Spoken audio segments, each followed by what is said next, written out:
Hi everybody, this is Ian Lamont from In 30 Minutes Guides. Today I'm going to show you how to create a Gmail signature and how to activate it.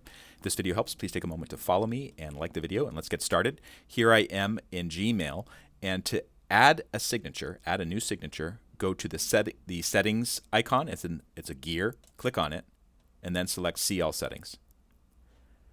Make sure that you're on the General tab, and then scroll down, and you'll come to a section where you can create a new signature. Now, in my case, I already have an old signature. This is my old signature, but I'm not using it. I want to create new. So click that. And I'm going to call this Ian Boston signature. Okay? Hit create.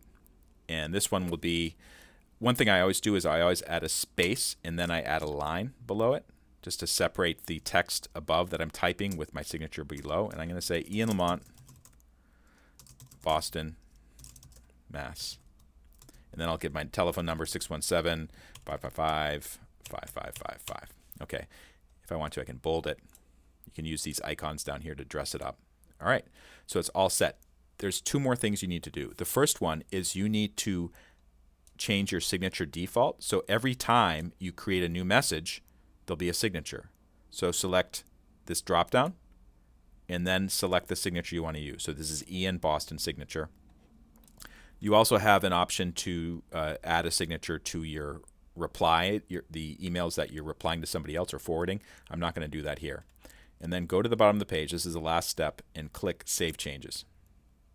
Okay. Now, every time that I click Compose, the signature will be appended. Okay. And then you can start typing. There's another video that I show you how to turn it off, but that's how to have it automatically appended to all new messages by doing the steps that I just said. If this video helped you out, please take a moment to like it and follow me. Also, if you go to in30minutes.com, you'll see the many guides we have related to technology, genealogy, Social Security, and other mildly complex topics. Some of them have won awards. If this is helpful to you, check it out on in30minutes.com. This is Ian Lamont signing off. Thank you so much for watching.